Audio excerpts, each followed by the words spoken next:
intelligence and our mind to develop Krishna consciousness and be liberated completely from the influence of the three modes of material nature and the cycle of birth and death. Okay, this is further explained in the 9th chapter, 23rd verse, Yepyanya Devata Bhakta Yajante Shrabayan Vita Kepimam Evakonte Ya Yajante Avidi Purvakam. So this Avidi, or Avidya, that Prabhupada referred to in what he just wrote, is coming from this verse.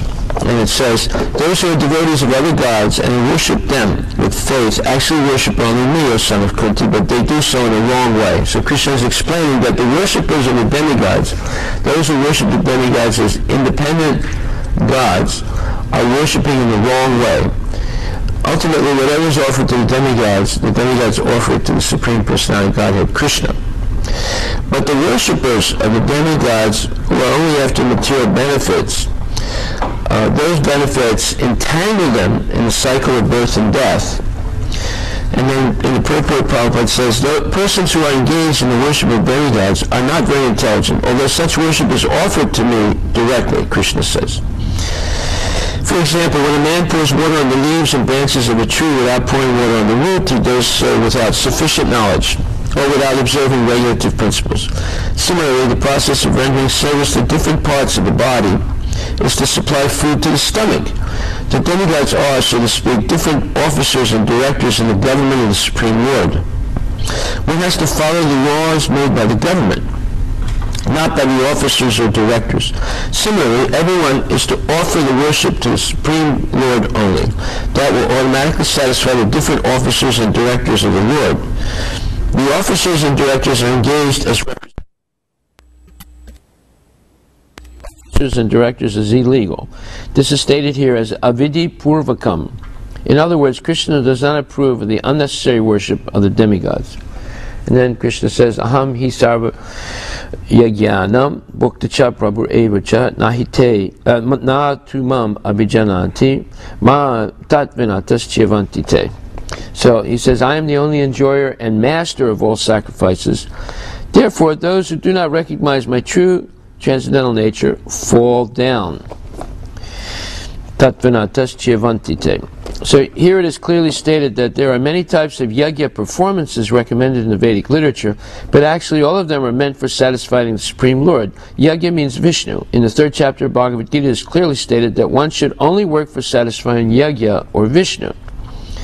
Yajyartat karmano nyatra lokamam karma bandhanai tadartam karma konteya muktasangasya jayate. So all sacrifices, Vedic sacrifices, are ultimately meant for the pleasure of Krishna. Krishna says, Bhuktaram yagatapasam sarvalokam maheswaram. He's the ultimate beneficiary, he's the Bhukta. And it also says, Bhuktacha Prabhu evacha. He is the supreme beneficiary of all sacrifices and is the Supreme Lord.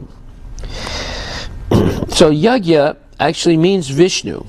The word yajna, meaning sacrifice, actually means Vishnu. It's all yajnas are meant for Vishnu. Om tat Vishnu paramam padam sadapasyanti surayo. So, Om tat Vishnu paramam padam, the lotus feet of Vishnu are the goal of all Vedic sacrifices. In the 3rd chapter of Bhagavad Gita it is clearly stated that one should only work for satisfying yajna or Vishnu. The perfectional form of human civilization known as Varnashram Dharma is specifically meant for satisfying Vishnu. Varnashram Vacharavata Pumsa Vishnu Radyate Panta. So worshipping Lord Vishnu is the goal of the entire Varnashram system. Therefore Krishna says in this verse, I am the enjoyer of all sacrifices. Aham hi sarva yajnanam bhuktacha prabhu evacha. He's the enjoyer and the master of all sacrifices. Less intelligent persons, however, without knowing this fact, worship demigods for temporary benefit. Therefore, they fall down to material existence and do not achieve the desired goal of life. If, however, anyone has any material desire to be fulfilled, he had better pray for it to the Supreme Lord, although that is not pure devotion, and he will thus achieve the desired result.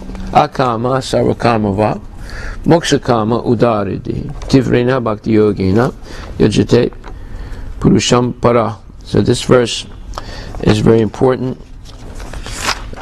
It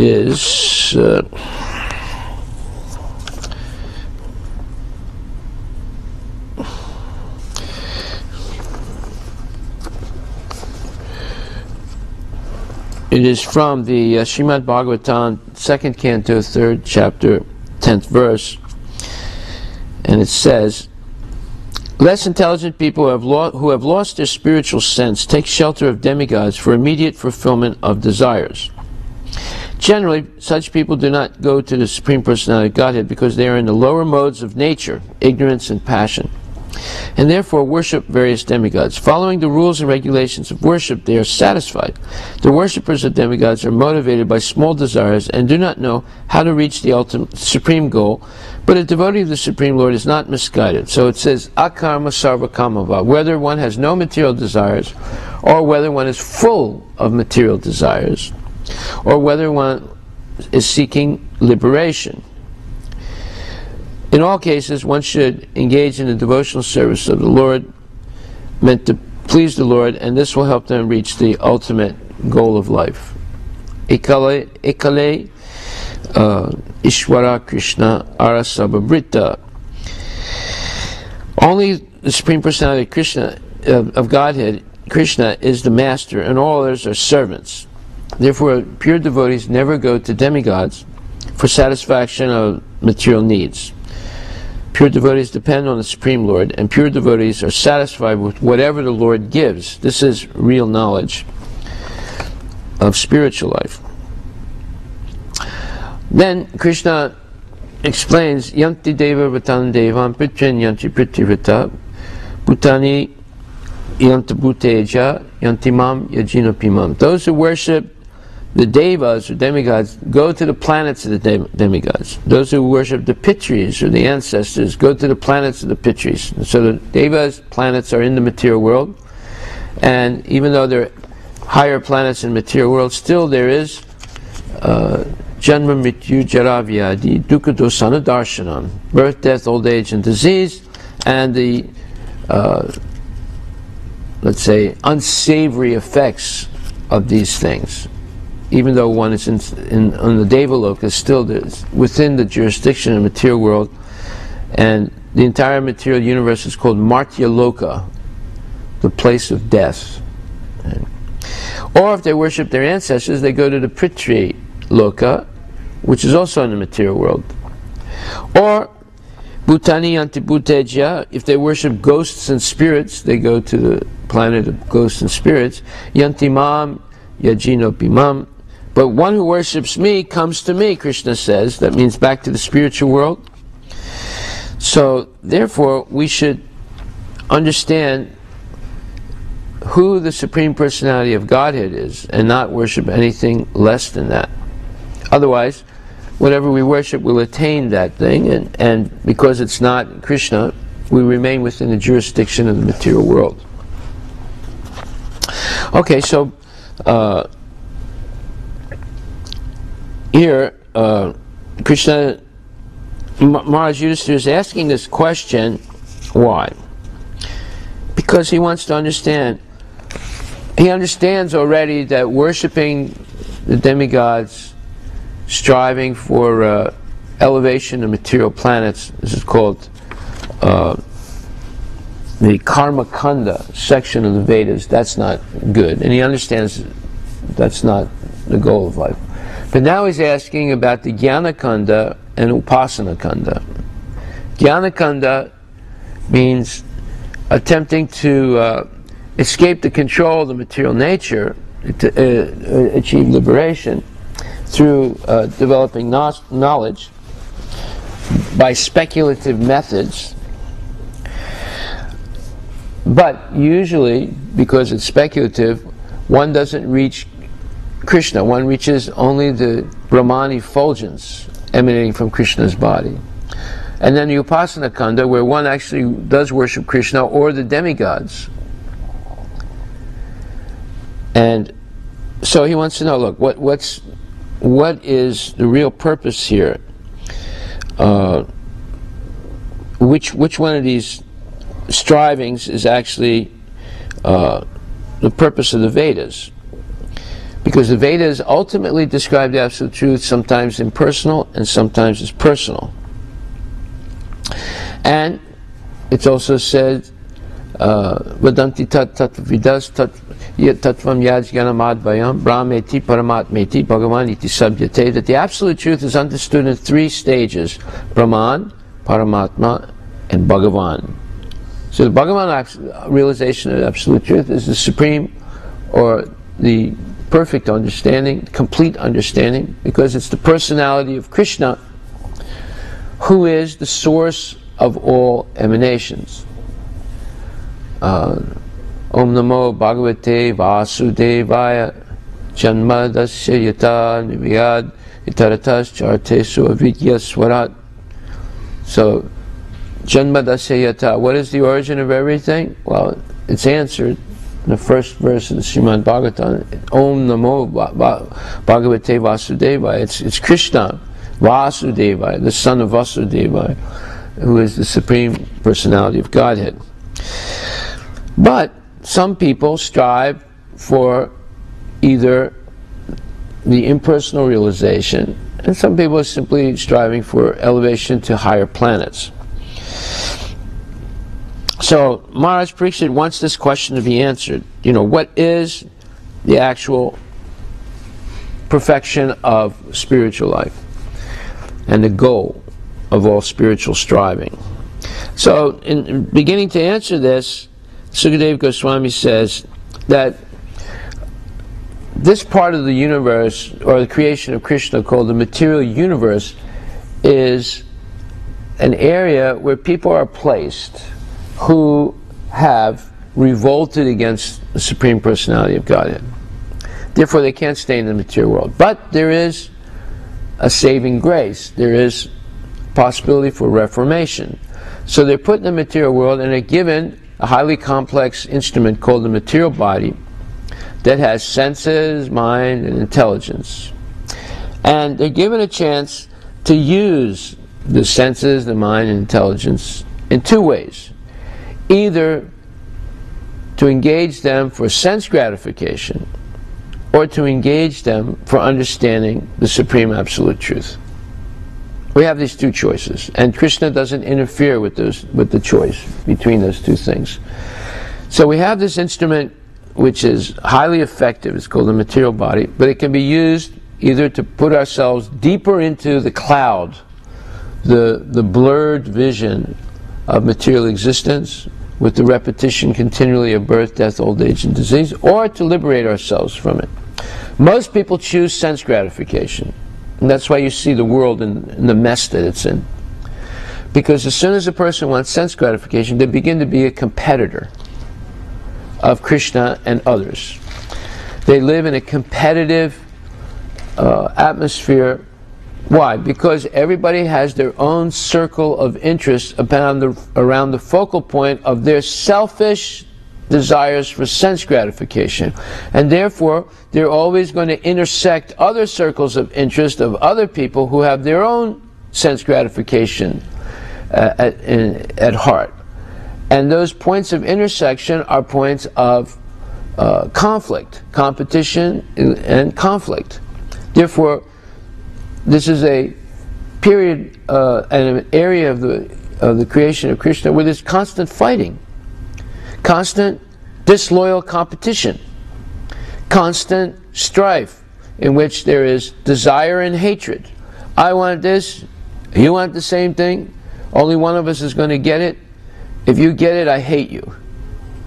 You see. And that's what's going on every day. However, the solution to the problem is adjusting the focal point. If the focal point is pleasing the senses of Krishna rather than pleasing our own senses, then we all have the same focal point, the same center of our circle of interest, and therefore there's no longer any intersection. You have small circles of interest and medium circles and big circles, They don't intersect. They're all concentric. Therefore, that disloyal competition is finished. There might still be competition, but the competition is to please Krishna. But because our goal is collectively to do that, whether you please Krishna or I please Krishna, you're happy, I'm happy.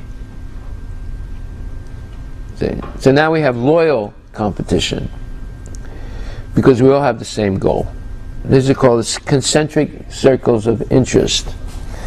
But unfortunately, that's not the case in the material world. Everyone has their own circle of interest, their own focal point of the circle, and therefore there's constant competition for limited material resources, and there's constant strife, conflict. If you look in the yellow pages, the two categories that have the most pages are the lawyers and the doctors. They have the most. The lawyers probably beat the doctors. Right? Why? Because people are eating junk and getting sick, and people are fighting with each other all the time. So, do business. Yeah, it's good business, you know. So, and you always have steady customers because people never stop fighting, and people never stop eating junk, you know, and doing unsavory things. And the third good business is undertaking. That's good too. The undertakers always have steady clients. Funeral homes. They always have steady clients. They never run out of clients because people are always dying. See? So, okay, so now, how is he going to answer this question? So he begins by saying that every living entity can go both ways, one of two ways. Either they use the body for sense gratification, or they use the body and all its facilities for understanding their eternal relationship with Krishna, and then they attain liberation from this cycle of birth and death. So in answering King Parikshit's question, Sukadeva Goswami replied that the Supreme Personality of Godhead has created the mind, senses, and living force of the living entity for the purpose of sense gratification and transmigration from one kind of body to another, as well as for the purpose of allowing liberation from the material conditions. In other words, one can utilize the senses, mind, and living force for sense gratification and transmigration from one body to another, or for the matter of liberation. The Vedic injunctions are there just to give the conditioned souls the chance for sense gratification under regulative principles. Now, this is called karma kanda. Krishna recognizes that we have a perverted orientation in the material world. We got here by revolting against Krishna in the spiritual world. So we have that perverted mentality. Why should Krishna dance with the gopis? I'm going to dance with the gopis. See? So as soon as that mentality comes into a mind of a person, they can't stay in the spiritual world, because the spiritual world is based on consensus. Consensus cooperation. Everybody wants to cooperate to please Krishna. As soon as someone has a separate interest than that, they must leave the spiritual world, either to become continually damned or to correct, to be reformed. Just like when someone is put into prison, there's two purposes. Either they're going to stay there because they remain recalcitrant, or they're going to reform their criminal mentality and be able to reintegrate back into society. It's the same thing. So the material world is a prison, but in order to function in the prison, one must be put in a cloudy consciousness, in a mist, on a fog of forgetfulness. We have to forget where we came from. We have to forget that there's a Supreme Personality of Godhead. Otherwise, we cannot function normally here as a sense gratifier. Like, for example, if there is a policeman that has been assigned to be with you 24 hours a day and watch everything you do, how would you act? Huh? Yes. You wouldn't have the freedom to do nonsense. So you couldn't say that I'm free. You'd say I'm in prison. This guy's next to me all the time. He's watching what I eat. He's watching my transactions. He's watching, you know, my activities. I can't do anything illicit. So in order for people to have a free chance, a real chance, to either damn themselves or reform themselves, they must first be put into a fog. They must first forget and come into some cloudy area where they can't see properly where they came from and what is the reality of the universe. See? Then they're able, just like when your child is born, the child is in a foggy condition. They don't know that you have to be potty trained. If you leave them up to themselves, they just pass stool all over the place, just walk around, plot right on the rug, right? They have to be trained, right? So they're born in a fog already. Then they have to figure out, you know, what's good and what's bad in life. If they don't know, I mean, they're trying to stick something into the electric plug, their finger or a little a needle or something. They don't know that they can kill themselves by doing that. Or they walk, they get on the roof and they're going to fall over, you know. Or they fall down the steps. They don't realize you have to be careful. Or they're playing with matches. See, they have to be trained. Well, the training doesn't stop when one comes out of childhood. You could train them in all those things, but they can get trained by the Disney films and the other things to be a sense gratifier. You're training them to be careful not to kill themselves by ignorance. But actually, the higher training is they're being trained to be sense gratifiers. That the goal of life is to please the senses, not to please Krishna. You see? So, although you tried to train them properly, you lost the battle. Because they got wiped out by the outside culture. Just like one lady was talking to me the other day, she said, I don't want to work in a Microsoft anymore. I said, why? Because she said, you know, right near my office where I work, there's a bar. And the people go there and they drink. And then every Friday night there's a big party there. They're all drinking and getting drunk. And then after they drink, they come back and they're using bad language all the time. I said, well, why don't you go to the HR, Human Resources? She said, I did.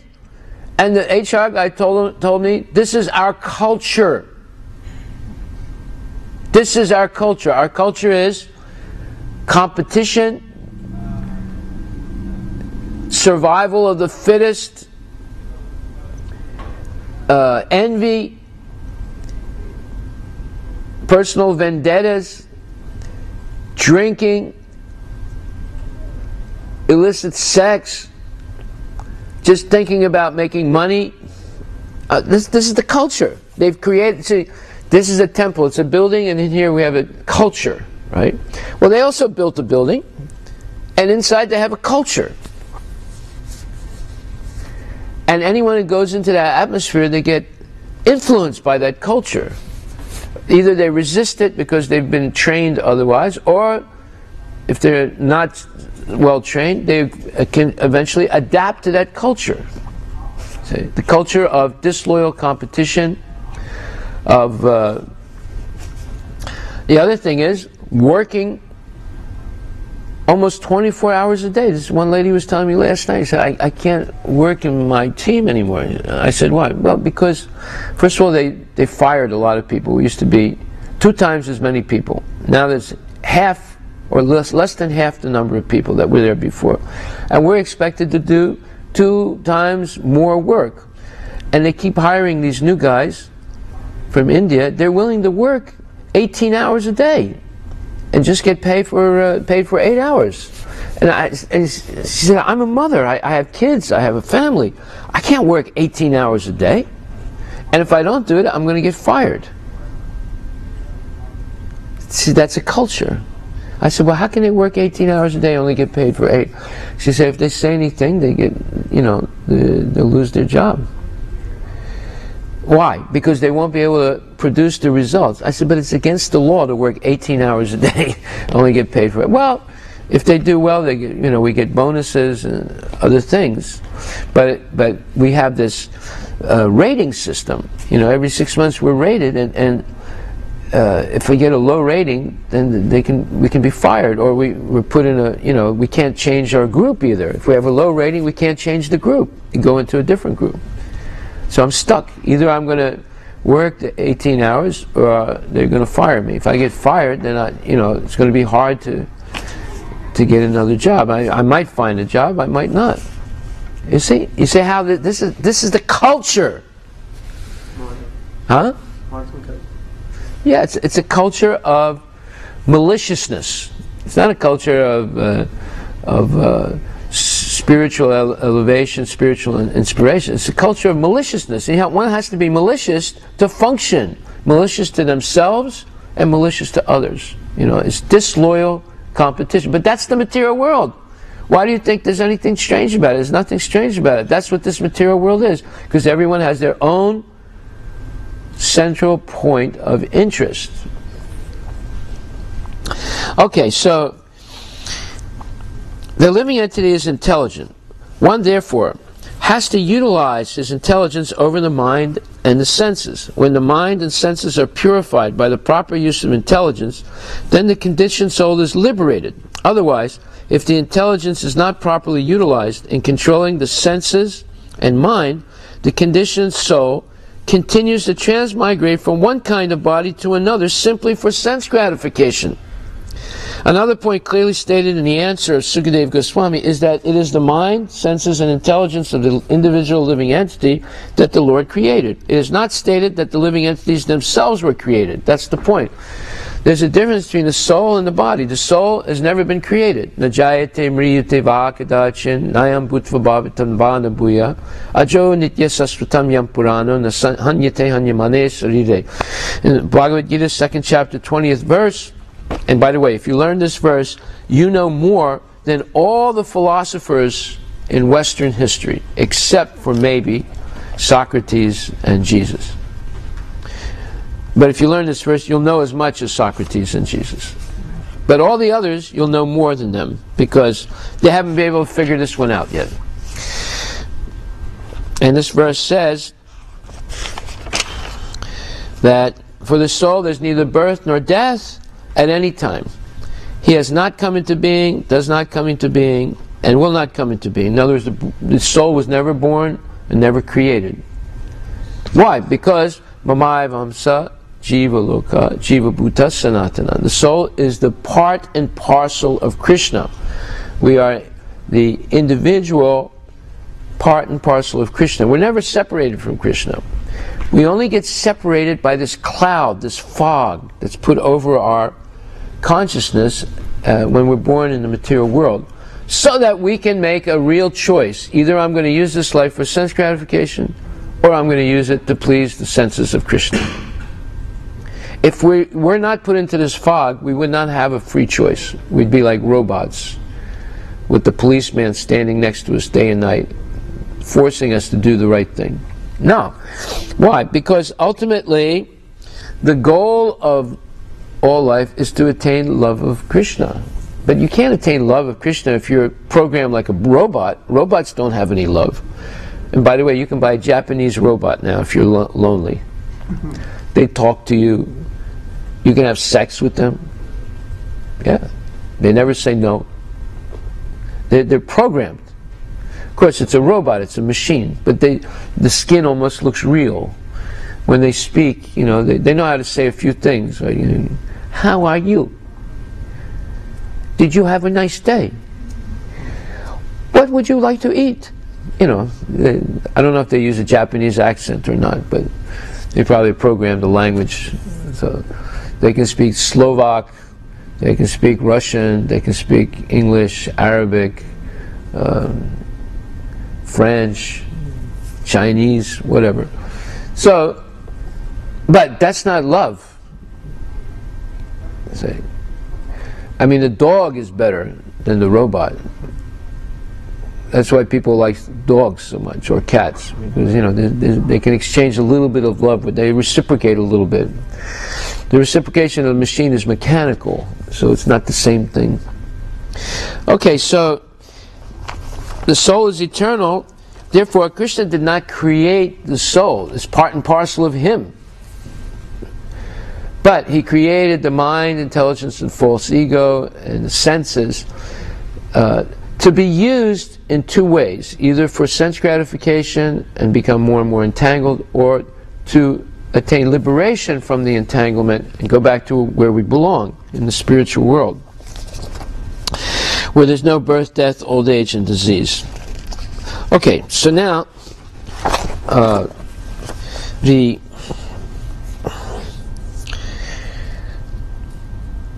is not stated that the living entities themselves were ever created. Just as the shining particles of the sun's rays always exist with the sun, the living entities exist eternally as parts and parcels of the Supreme Personality of Godhead.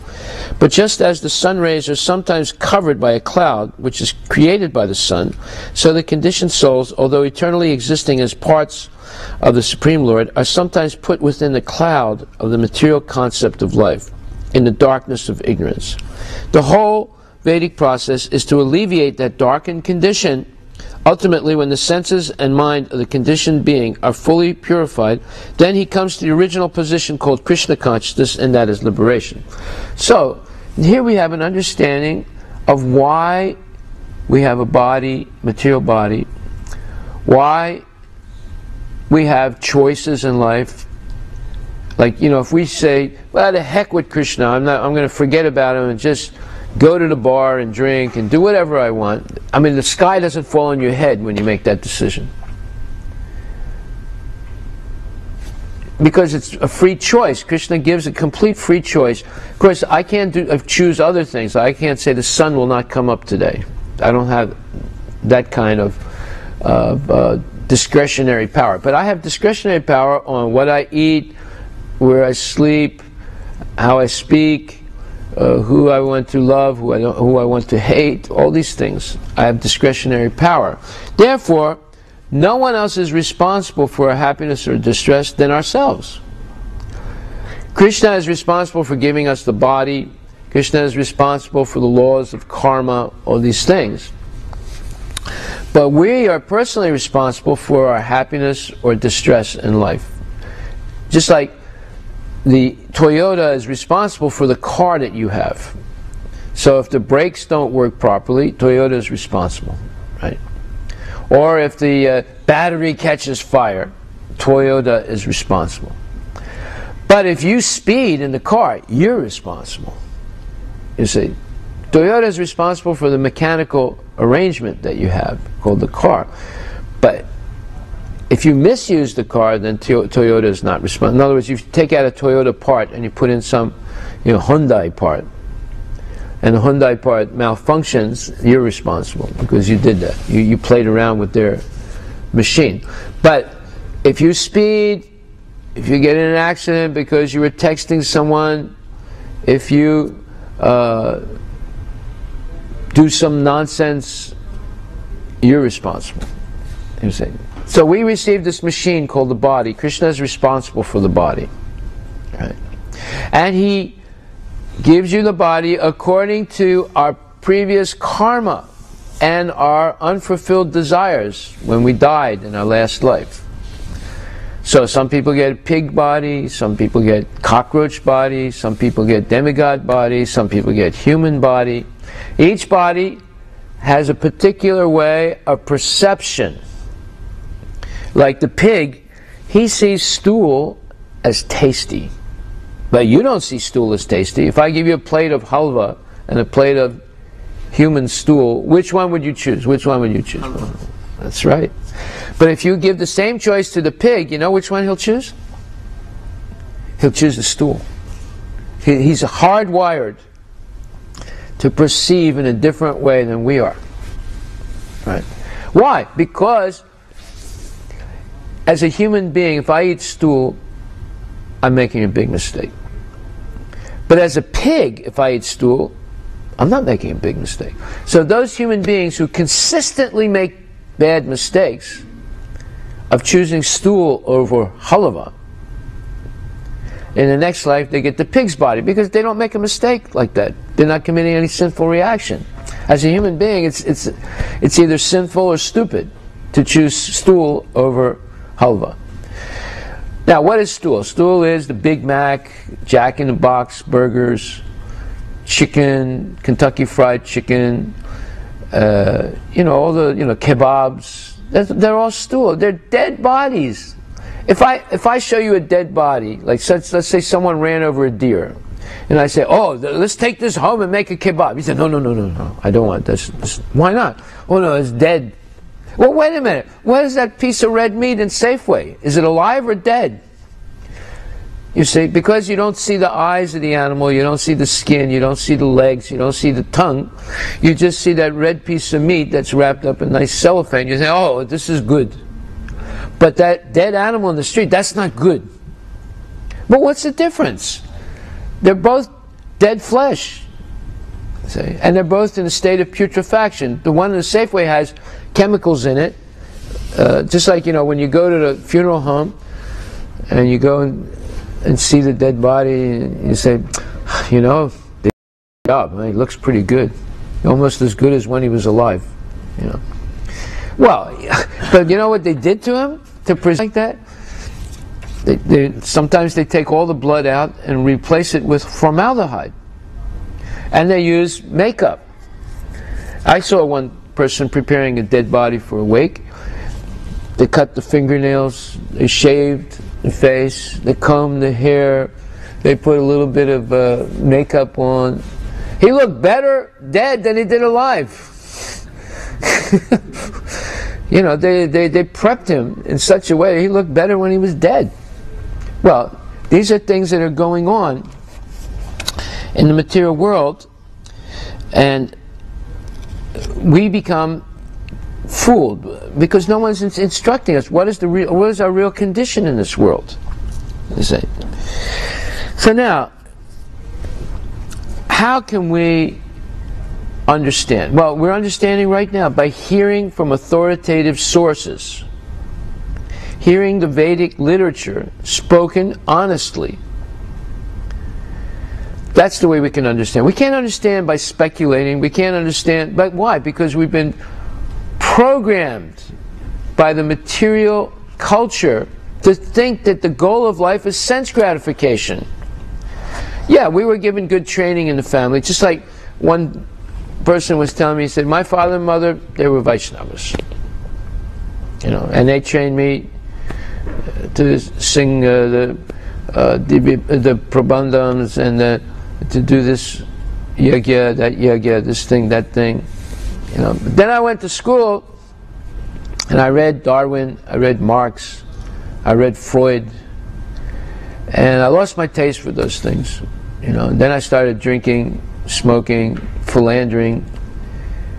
Then I started to make money, and then I had the money to do these things, and I enjoy these things. I enjoy drinking. I enjoy playing around with girls, and I enjoy. I get a little bored hearing the prabandhams, but I get excited when I do the bhangra. Compare the bhangra with the prabandhams, then depends on what the taste of the person is. So the person became contaminated by getting education, because it was education of the asuras. How to make money to increase sense gratification. This is the asuric culture. And in the culture there's, as we explained, competition, maliciousness, and so forth. So therefore, which culture are we going to accept? Krishna culture or the Asuras culture? That's the choice we have to make. The Krishna culture, we work for pleasing the senses of Krishna, just like our pujaris today work so hard to dress the deities so nicely. Nice flowers, nice incense, nice prasadam, everything. They were not pleasing their own senses, they were pleasing the senses of the deities. And then when we come in, our senses are pleased by seeing this beautiful arrangement, decorating Radha and Krishna and the deities in this way. And all through the day there's offerings made to the deities, and then the offerings are shared with everyone. These are all acts of love, but love of Krishna. Now when I go home, then I step onto my altar. So everything is about pleasing my senses, right? Soft bed, and sense gratification, and this thing and that thing, all these little gadgets to increase our sense gratification. And through that sense gratification, we forget this. But then, if we have a little half a brain, we come back again, you know, and then we see there's a contrast between the culture here and the culture outside. And we have to decide, which culture am I going to associate with?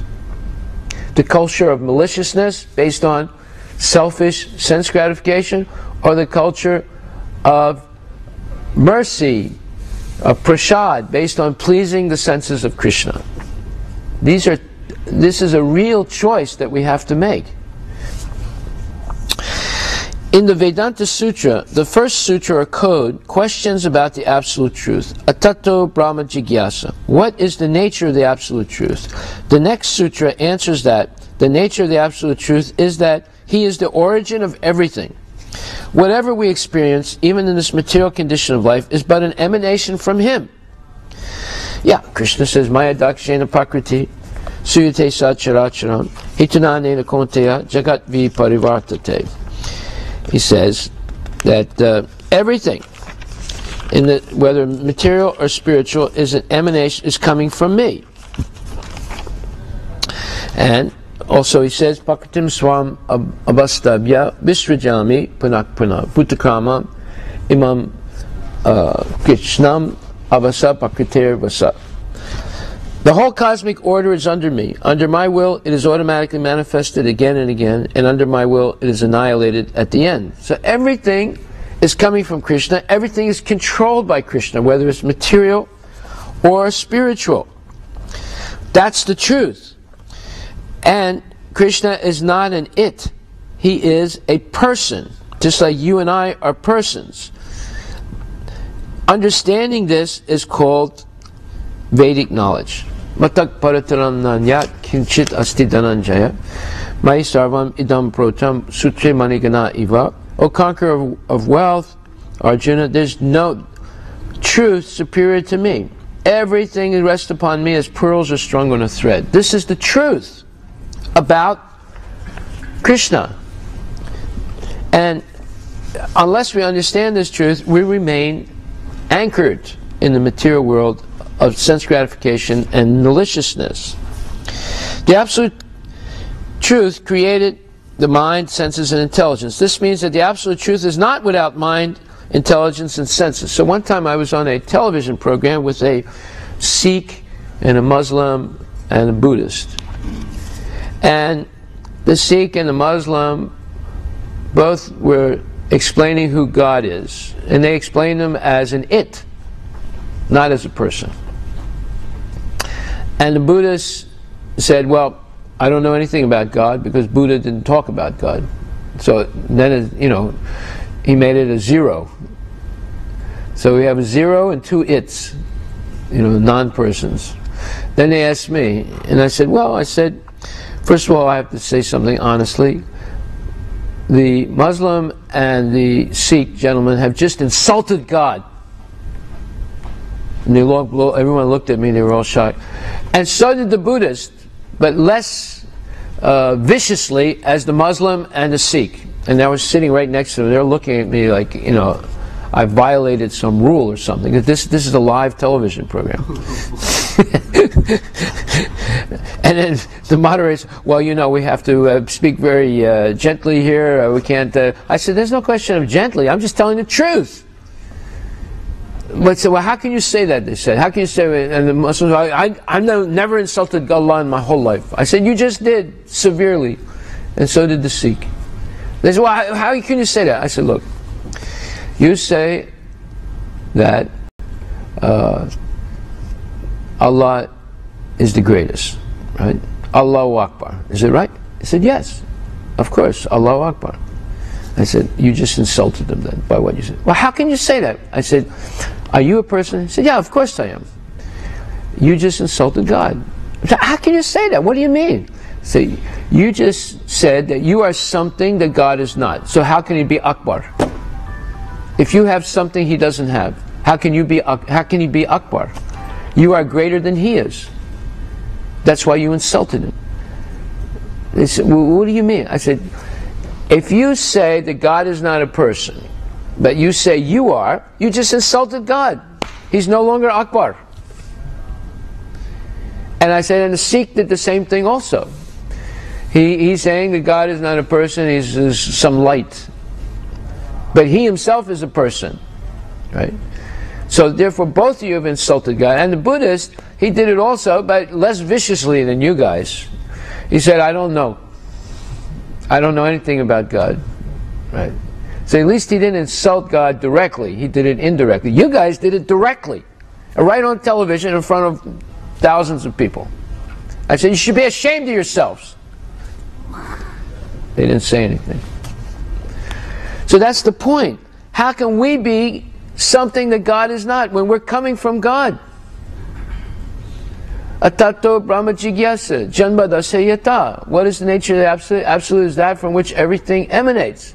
Well, if we emanated from God, how can we be more than He is? You see?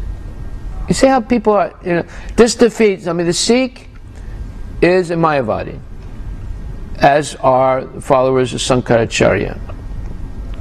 The Muslim should not be a Mayavadi, but he is, because Mayavad philosophy entered into Islam through different sources when they were trying to, they used Greek philosophy, just like the Christians did to understand Jesus.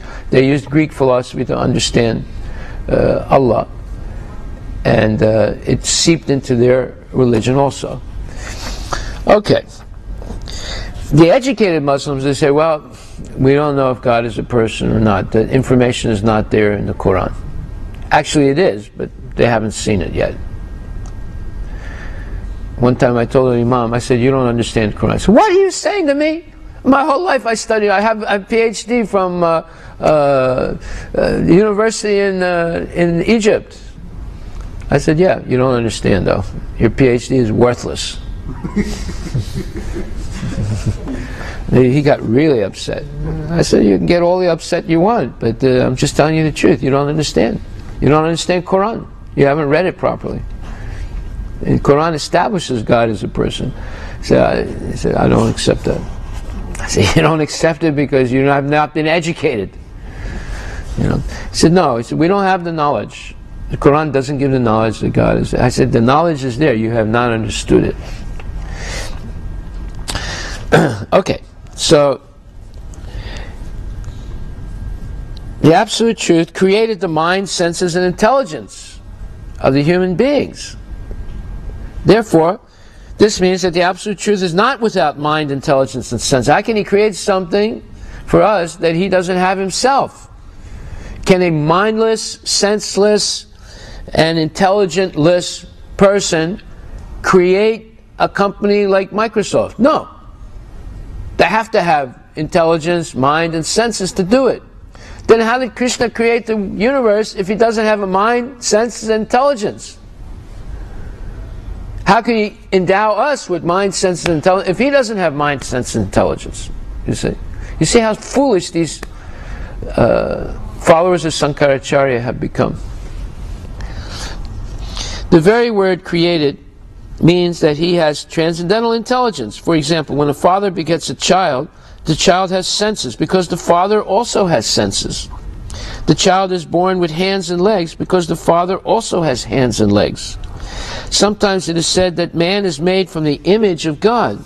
The Absolute Truth is therefore the Supreme Personality with transcendental mind, senses, and intelligence. When one's mind, intelligence, and senses are purified of material contamination, one can understand the original feature of the Absolute Truth as a person. Kavim Puranam Anusasitaram Anor Anusmarad Anor Ani Amsam Anusmaratya Sarva Madataram Adityavarnam Sarvat Madataram. One second. This is in the 8th chapter.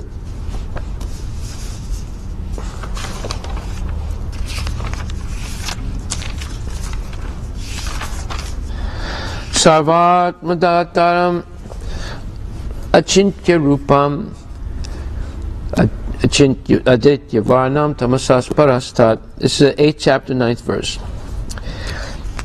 Krishna tells Arjuna, Kavim Puranam Anusasitaram. One should meditate upon the Supreme Person as the one who knows everything, as he who is the oldest, who is the controller, who is smaller than the smallest, who is the maintainer of everything, who is beyond all material conception, who is inconceivable, and who is always a person. He is luminous like the sun, and he is transcendental beyond this material nature. Krishna is explaining to Arjuna who he is. Does he say, I don't have a body, I don't have intelligence, I'm not a person, I'm an it? No. He says, Kavim Puranam Anusasitaram. Kavim means he's the one who knows everything. Puranam, he's the oldest. Anusasitaram, he's the controller. Anur Aniyam Sad, Aniyam Sam, Anusmaritya. He's smaller than the atom, and he's greater than the greatest. And Sarvasya Dataram, he's the maintainer of all living entities.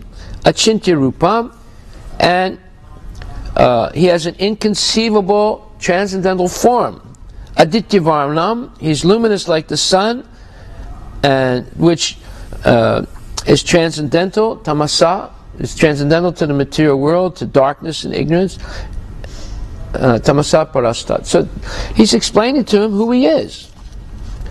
And then he says, Abhyasa Yogi Yuktena Chetasa Nanyagamina Paramam Purusham Divyam Yati Partana Chintayan. 8th chapter, 7th verse, he says, 8th verse, he who meditates on me as the Supreme Personality of Godhead, his mind constantly engaged in remembering me, undeviated from the path, he, O Partha, is sure to reach me. That's the whole point. If we meditate on Krishna as an it, we don't reach him. We reach simply the effulgence emanating from his body. And the effulgence emanating from his body is already a fallen condition, even though it's spiritual, but our position in that is fallen. We cannot stay there. And Prabhupada explains this very nicely. Let me see where that is.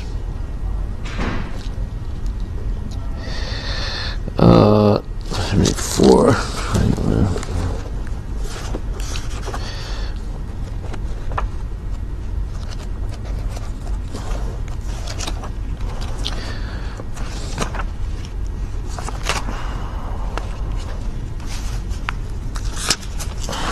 He explains,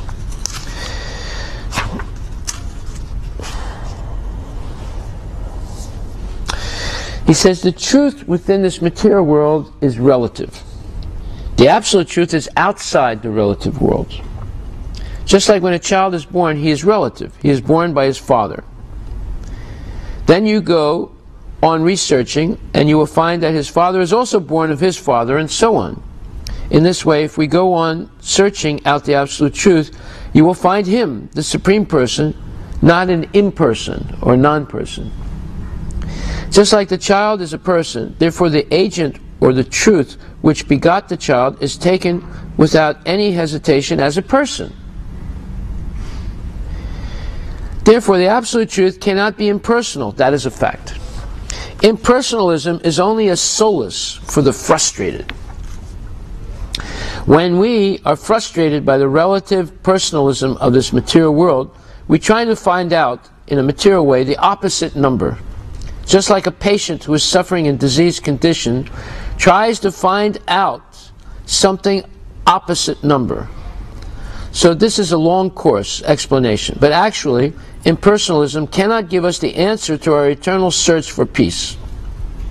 So far we are convinced from the Vedic literatures, God is a person exactly like you are a person. I am a person. But his personality is very great, full with 6 opulences, and none of the living entities, beginning from the highest, like Lord Brahma, down to the ant, no one can be on the equal level with God. These things are all explained in our books, and I would request you to read these books, especially the recently published Ishopanishad. There are many impersonalists within our experience who renounce this world to merge into the impersonal existence. But being baffled there, they come down again to the material world to find out engagement as an altruist, philanthropist, communist, etc. So there is no stand on impersonalism. In other words, you can't stay in the impersonal realization. It's contrary to our nature. Our nature is interpersonal. We like to relate to other people. So there's no stand on impersonalism, but there is a steady stand in bhakti cult, because in this cult God is there, the devotee is there, and the devotional service activities are there, and when they are joined together, that makes us able to stand on the absolute platform. The physical activities in Vrindavan are not material activities. Just like Arjuna, in the beginning he declined to fight, and Krishna apparently induced him to fight. But does it mean that Arjuna, after understanding Bhagavad Gita, became a violent fighter? If that is the result of understanding Bhagavad Gita, then no gentleman would read it ever.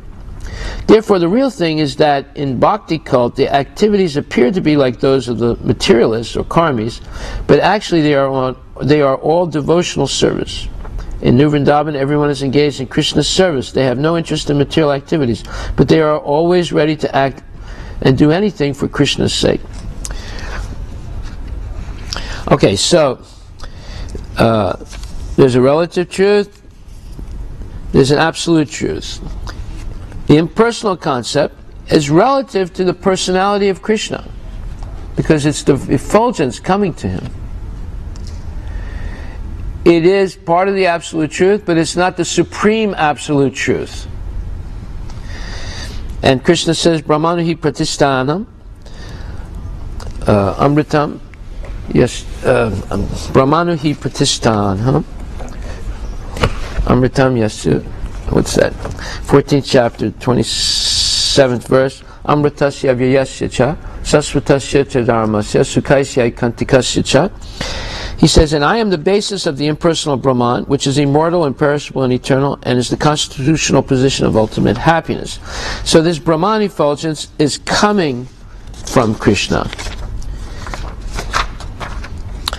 But even more interesting, the Brahman effulgence is already a fallen position. Why? Because there's no devotional service there. There's no understanding of Krishna as the Supreme Personality of Godhead. Therefore, one will not be able to maintain their position in the Brahman effulgence, because it is contrary to our nature. Our nature is to eternally be related to Krishna and be engaged in Krishna's eternal service. So if there's no service, if there's no Krishna, there's no relationship, we eventually get bored and we fall down. What is the difference between a Mayavadi philosopher and a Krishna conscious person?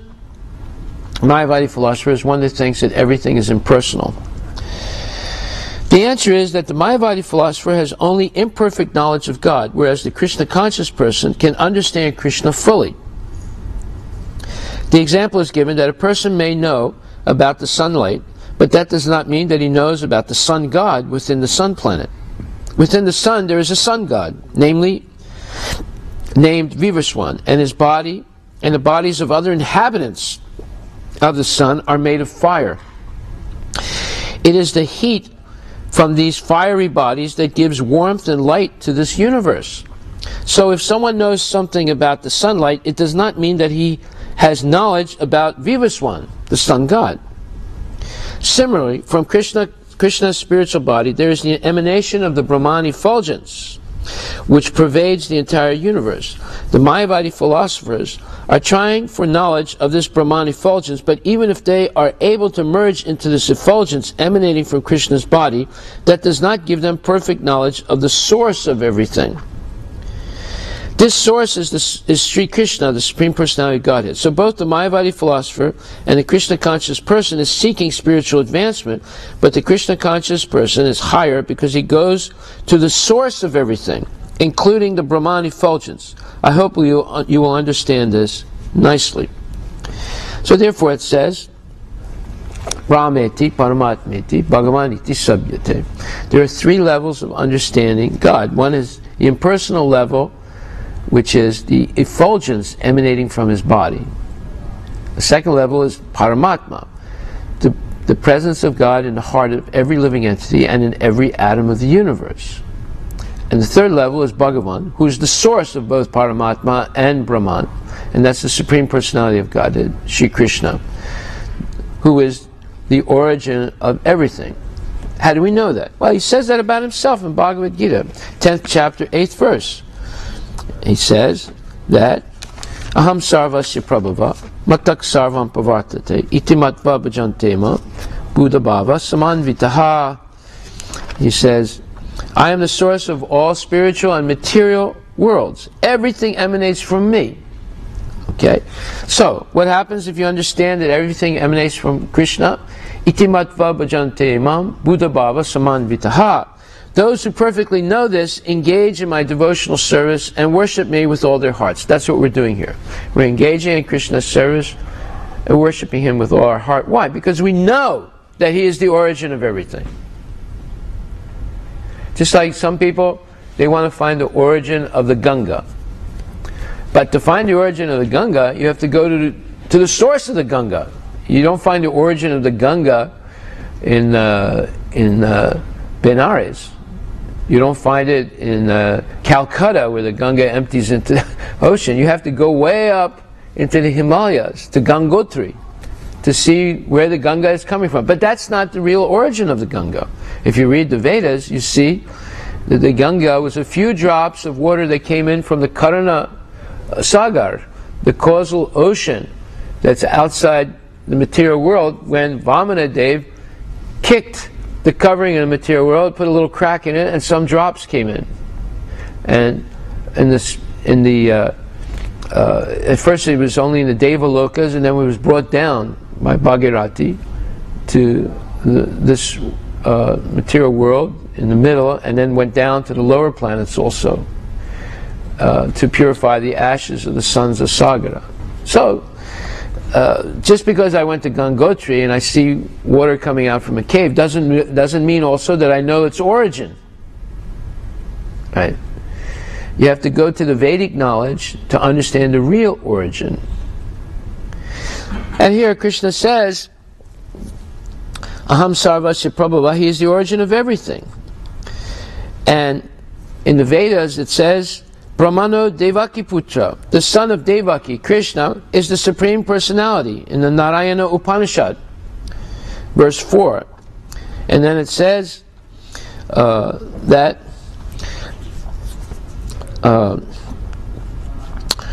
in the Gopalatapani Upanishad, that Krishna is the Supreme Personality of Godhead, the origin of everything. Now when Krishna says, Aham sarvasya prabhava matak sarvam pavartate, he's the origin of everything material and spiritual, that includes also Narayana and Vishnu and Ram. This understanding emanates from this verse of the Bhagavad Gita and other verses that support it, but this is the main verse for the Vaishnavas, to understand that everything is coming from Krishna. For example, in the Narayana Upanishad, first of all it says, as we just read,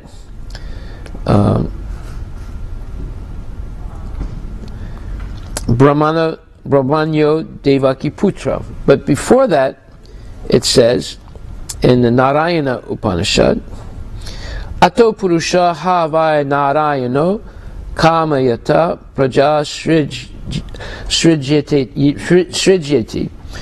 The Supreme Personality of Godhead, Narayana, desired to create living entities. And then it says, Narayanat Brahma Jayate, Narayanat Prajapati Prajayate, Narayanat Indra Jayate, and so forth. From Narayana, Brahma is born, and from Narayana, the patriarchs are also born. From Narayana, Indra is born. From Narayana, the 8 Vasus are born, and so forth. This Narayana is the expansion of Krishna. How do we know that? Again, in the Narayana Upanishad, Brahmanyo Devaki Putra, the son of Devaki, Krishna is the Supreme Personality. So, Krishna expands Narayana, Narayana expands everything else.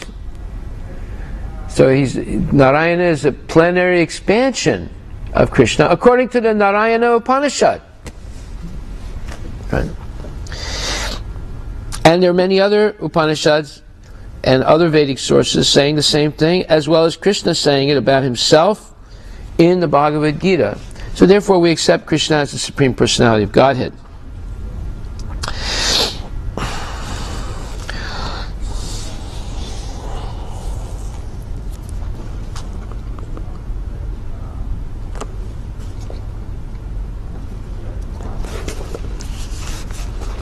So there's further information in Prabhupada's letters. In fact, I'm going to write a paper about this so we don't have to look around for it all the time.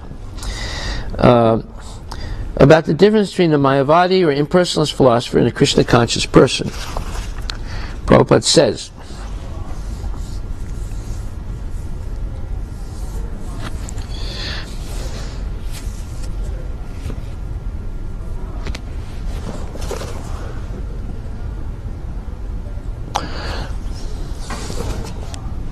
okay, and we'll come back to this.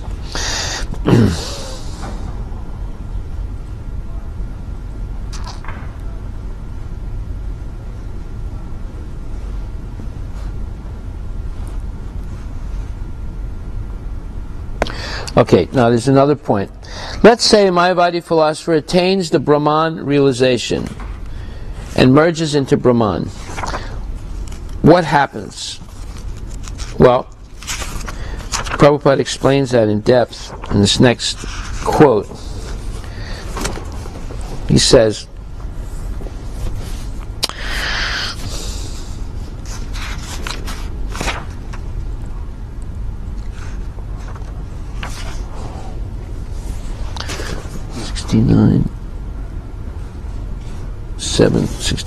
$765. Okay.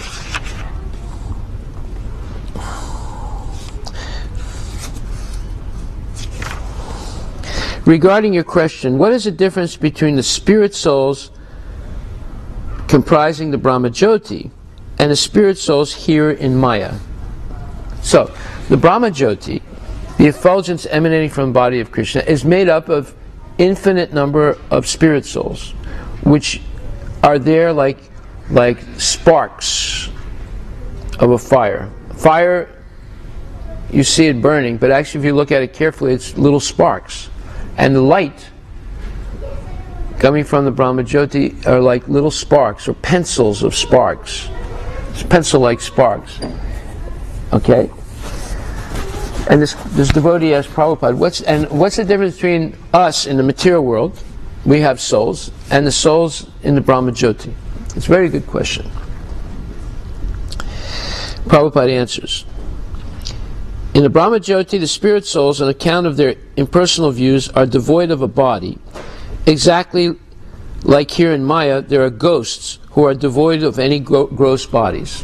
So a ghost is a person who dies by committing suicide or committing some very, very egregious sinful act and then killing themselves.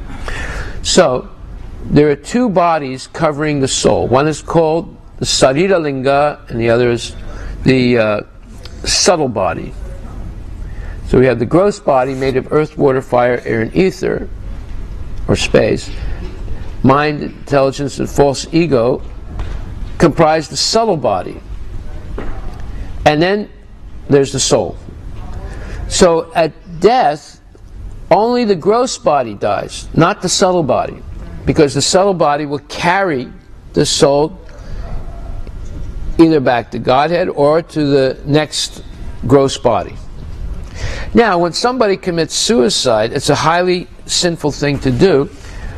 They are cursed only to have a subtle body, but with innumerable gross material desires. So they're extremely frustrated. They can't satisfy their desires because they need a gross body to do that. You see? They just have these desires and a subtle body. So what do ghosts do? They try and take control of people who are weak-minded so they can use their body for their material purpose. So, how do ghosts enter the body? They usually enter when people are sleeping and dreaming.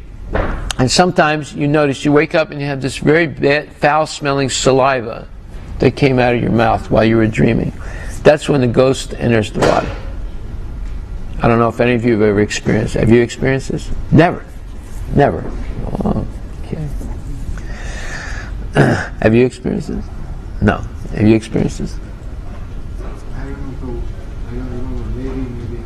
Sometimes you're sleeping and you're dreaming, right? And you wake up and it's very foul-smelling saliva came out of your mouth. Never experienced it. I don't remember. You know, Maybe or maybe not. yeah. It happens to everyone. Yeah. Anyway, so that's when the ghosts try and inhabit the body and take control of the person. Usually when people are smoking a lot of marijuana and taking drugs and their life force is weakened, they're easily attacked by ghosts who try and take over their body. Now, how do we know someone has been taken over by a ghost? They walk around and talk nonsense and do goofy, strange things. Have you ever, I mean, you don't usually see these people because they end up in insane asylums, right? But you can go on Capitol Hill, there's plenty of them walking around there. You know, and they were just walking around talking to themselves and making strange movements and things like that. Okay, so Prabhupada is saying, in the Brahma Jyoti, the spirit souls, on account of their impersonal views, are devoid of a gross material body. Exactly like here in Maya, there are ghosts who are devoid of any gross bodies. The ghost being devoid of a body, he suffers terribly because he is unable to satisfy his senses. The spirit souls in a Brahma Jyoti, although they have no desire for sense gratification, still they feel inconvenience like the ghosts. And they fall down again in the Maya atmosphere and develop a material body. In the Bhagavat, therefore, it is said that persons who are impersonalists and so not develop the dormant devotional attitude, their intelligence is not pure. Avisuddha Buddhaya is the exact word. They come down again to the material world. In the Bhagavad Gita, it is clearly said by the Lord that the only way of not coming back to the material world is to be promoted to the spiritual planets. From the impersonal, and for the impersonalist, there is no such assurance of not falling down in the whole Vedic literature. The conclusion is that without developing the spiritual body and without being situated on one of the spiritual planets, the so-called liberation is also illusion, or it is not complete. A spirit soul who falls down from the Brahma Jyoti to the kingdom of Maya may have a chance of associating with a pure devotee, and then he may be elevated to the spiritual planets of Vaikuntha or to Goloka Vrindavan. From the Brahma Jyoti, there is no direct promotion to the spiritual planets, and it is clearly stated in the Bhagavatam that such souls fall down. So, Arura Krichena, Padam Padam, Yadyo, Yadya. This is a famous verse in the Bhagavatam, and it says that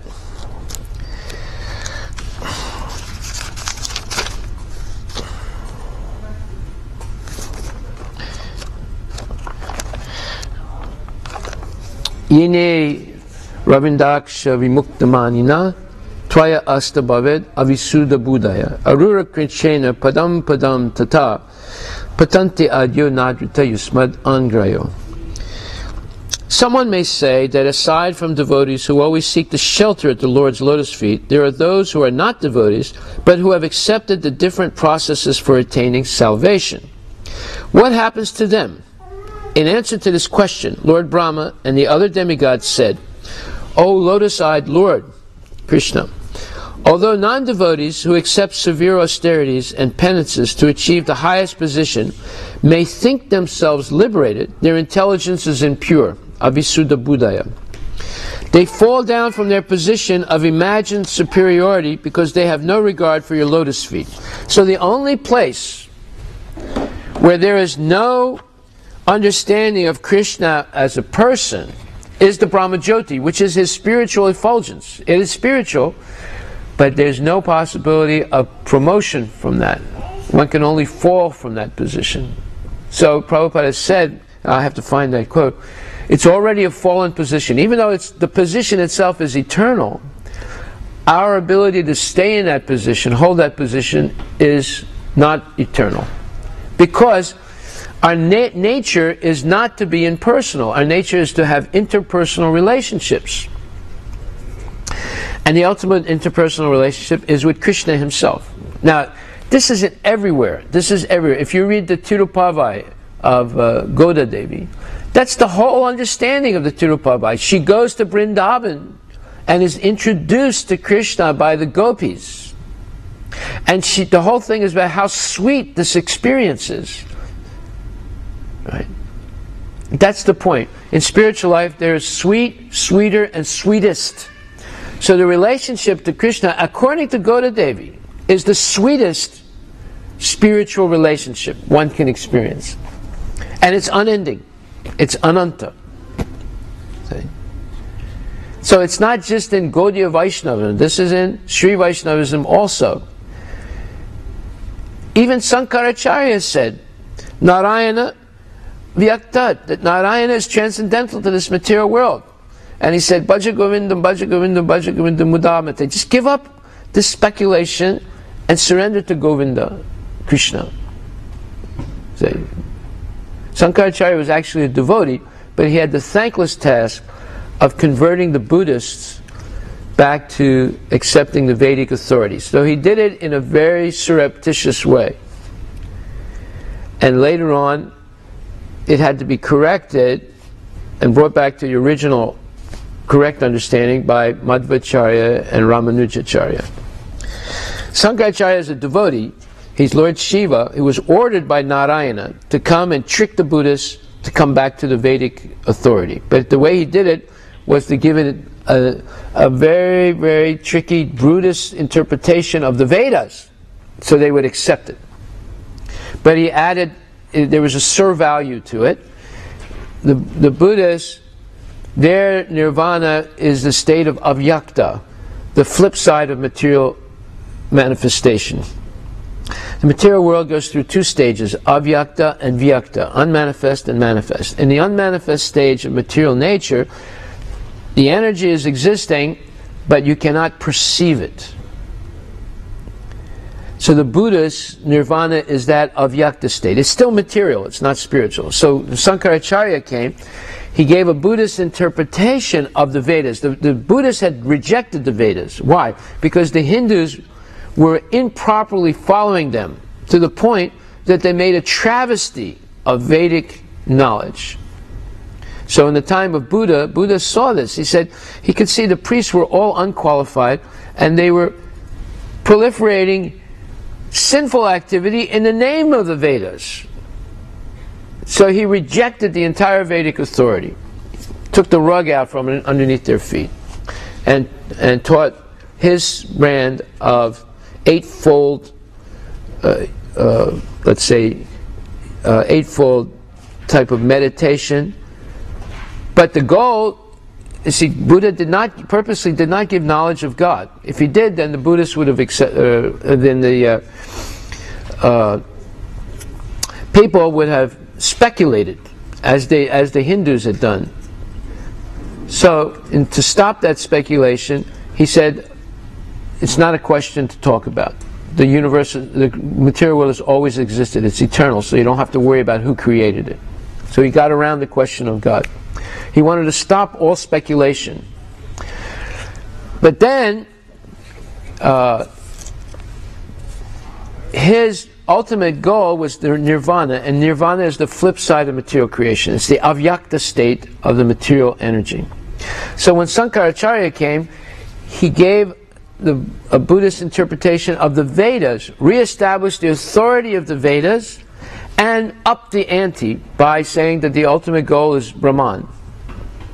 And Brahman is spiritual, because Krishna says, Brahmano hi pratistaham amritasya vyasya. The Brahman effulgence is coming from my body. Okay. But the Brahman effulgence is a dead end for the living entities, if they think that is the ultimate state.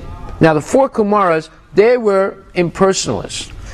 But because they did not blaspheme Krishna, they just said, we don't know what's beyond Brahman. They were instructed how to go beyond Brahman to Paramatma and Bhagavan.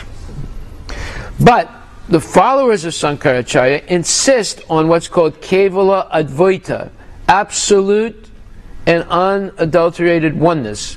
So they claim that there's nothing beyond Brahman. So they're actually insulting Krishna by saying that. Therefore they get stuck in the Brahman effulgence if they're able to achieve it, and that's not an easy thing.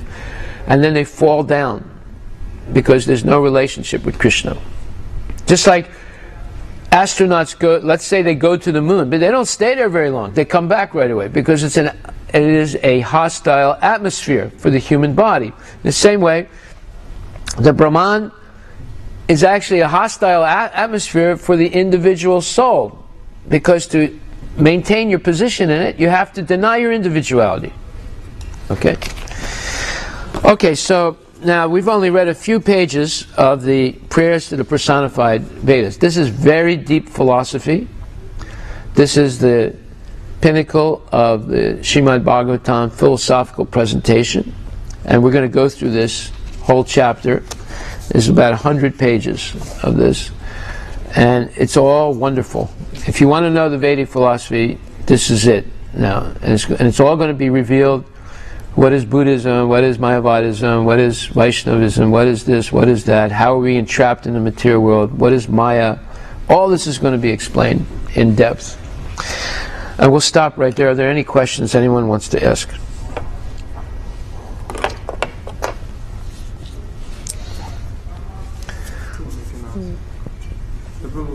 Vedas talk about Karma Kanda section.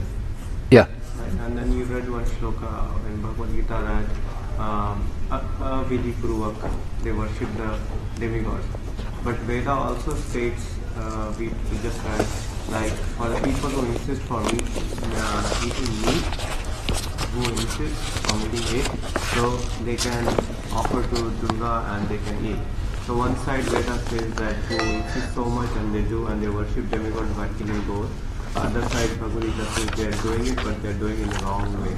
Right. How do we reconcile that? It's just like there's some bitter medicine, but you have to take it because you won't get better unless you take it. So what do? They put some sweet chocolate around it. So when you put it in your mouth, you taste the sweet chocolate. And by the time you swallow it, you don't get hardly any bitterness. But you swallowed it. Now, the sweet chocolate melted in your mouth and you thought this is good. And by the time it melted in your mouth, you swallowed the medicine. So you didn't get so much bitterness. You might have got a little bit, but not as much as if you just put the bitter medicine.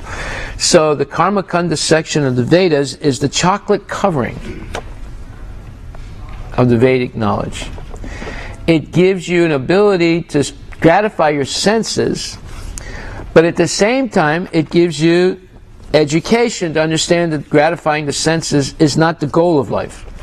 So, in order to eat meat, you have to offer a black goat only once a month on the full moon night. And you have to say a special mantra in which the priest makes you say this mantra, in which before you can cut the head of the goat off, you have to say, "My dear brother, I recognize that I'm going to kill you right now. You're going to take birth in your next life as a human being. I'm going to take birth as a goat. And you're going to do the same thing to me that I'm doing to you right now." Then you cut the head of the goat off. So, by saying this mantra, 1 time, 2 times, 10 times, 15 times, eventually it sinks into the brain. Not right away because people are so stupid. But eventually it sinks into the brain. What the hell am I doing? I'm going to be slaughtered like this in my next life. I'm preparing hell for me in the next life. And how many goats have I slaughtered so far? How many lives have I ruined in the future? I'm giving up. It doesn't happen on the first time because people are too stupid. But later on, there's a possibility that... Now, if they dispense with saying that mantra, And the priest said, well, I'll kill the animal and you just pay me for killing the animal. Then you have a slaughterhouse, right? So then you just walk in the Safeway and buy some meat and you go to hell without any possibility of understanding what the real situation is. So the Vedas prescribe all these karma kanda things, but in every, let's call it an arduous ritual, every difficult ritual, if the priests are bona fide, they will instruct that this is not really the goal of the Vedas. This is only a chakra covering given to you because you're a rascal and you're insisting on it. But because you're doing it in this way, you have a possibility of reforming or rehabilitating your perverted mentality. It's a possibility of education. Now this is explained in Bhagavad Gita also, where it says, 3rd chapter, 12th verse, Istan boga hivo deva dasyante yagyabhavita tardatan apradaya yo bhunkte stena evasa. In charge of the various necessities of life, the demigods, being satisfied by the performance of yajna, sacrifice, will supply all necessities to you.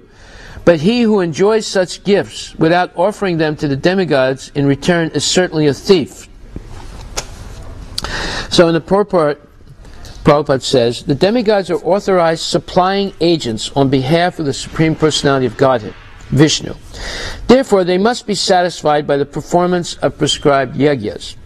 In the Vedas, there are different types of yajnas or sacrifices prescribed for different kinds of demigods, but all are ultimately offered to the Supreme Personality of Godhead. For one who cannot understand that the Personality of Godhead is, what the Personality of Godhead is, sacrifice to the demigods is recommended.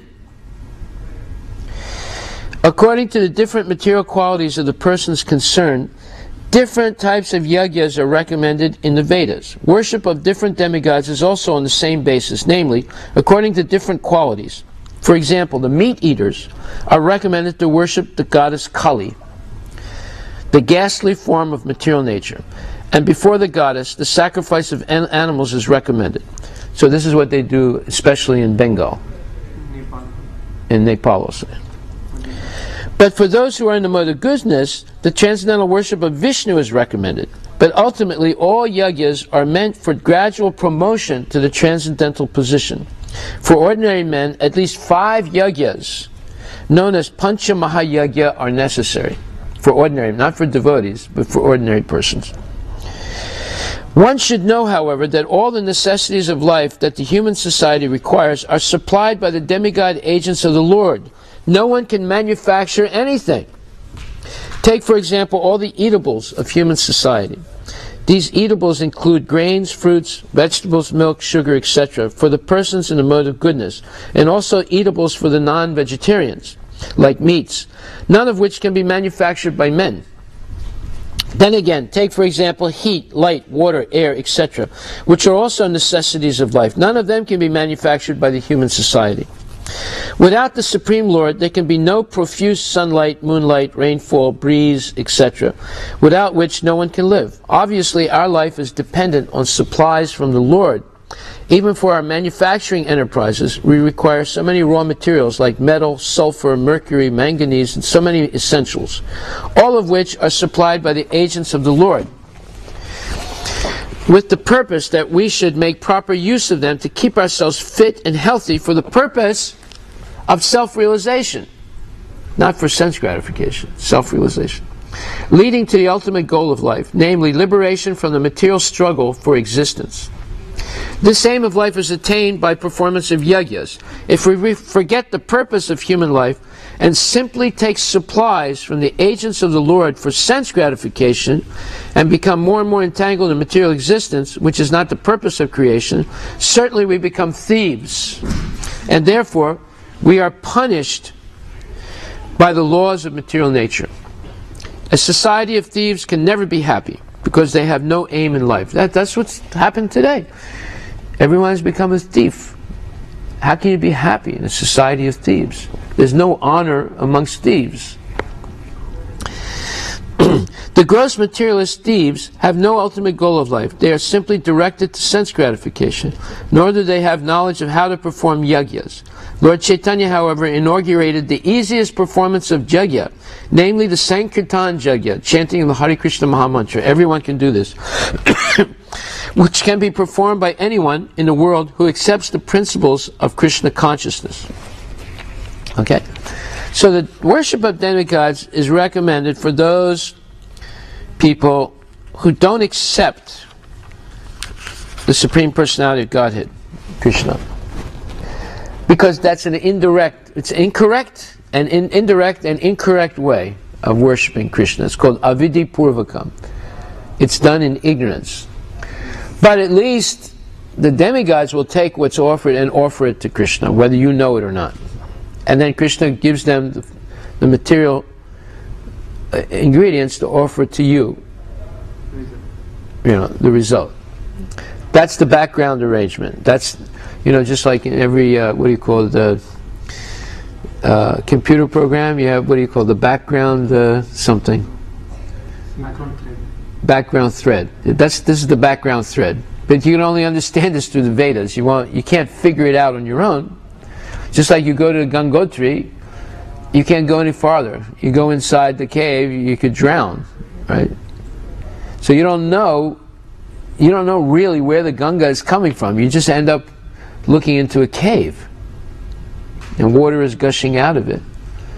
You would have to go into the cave, which is very dangerous, but ultimately it'll lead to the edge of the universe, where Vamanadev kicked the edge of the universe, and some drops from the Karana Sagar, the causal ocean that's around, that's beyond the universe, that spiritual water came in and it bathed the feet of Vamanadev, right? And then it came down by Bhagirati to the earth and then to the lower planets.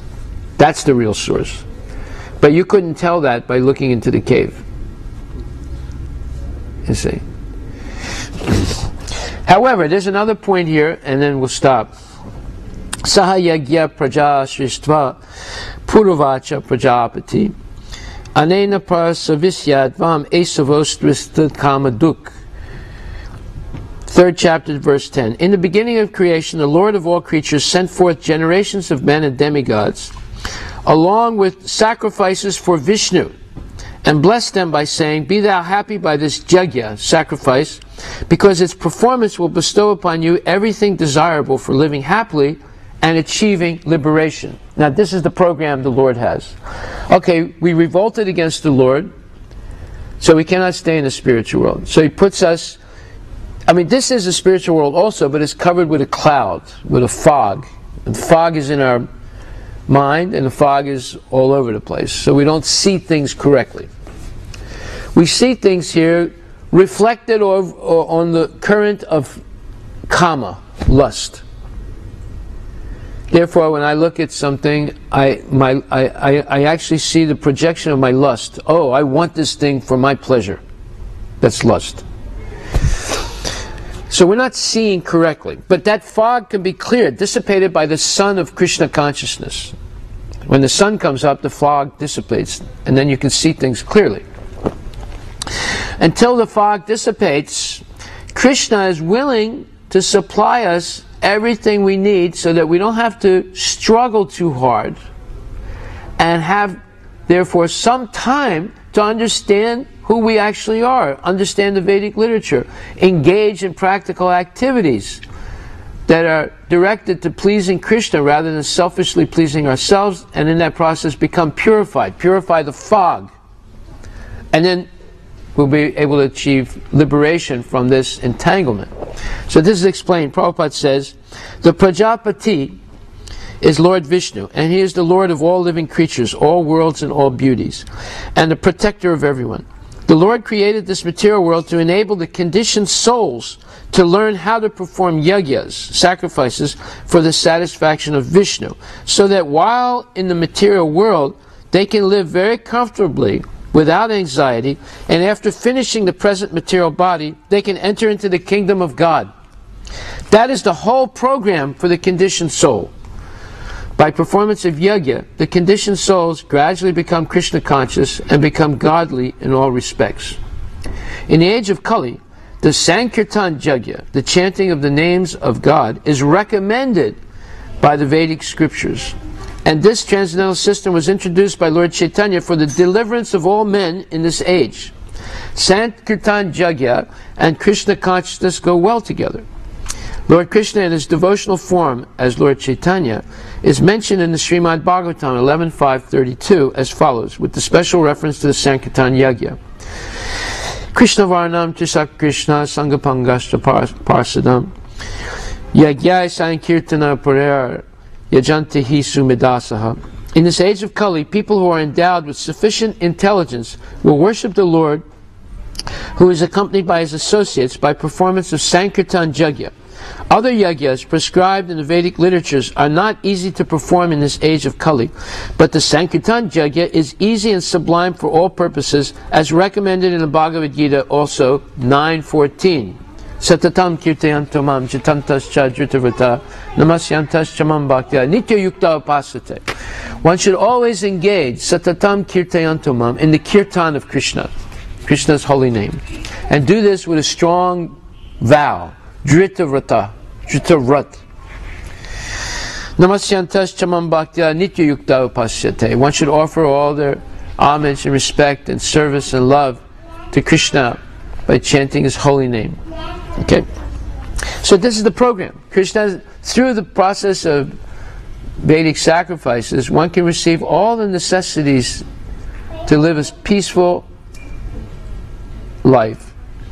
And because they have a peaceful life, they have the mental equilibrium to very seriously prosecute the process of devotional service and self-realization. Krishna has made that arrangement. He wants to make it easy for us, but we want to make it hard and impossible by ignoring Krishna's instructions. Therefore you have what's called a mess. Society is in a mess. People are in a mess. They're in anxiety. They're not peaceful. Therefore they come to the temple, they say, Prabhu, please do Shantipat. Please do Shantipat. Why? Because there's no peace. So we'll stop right there. All glories to Srila Prabhupada. Thank you very much.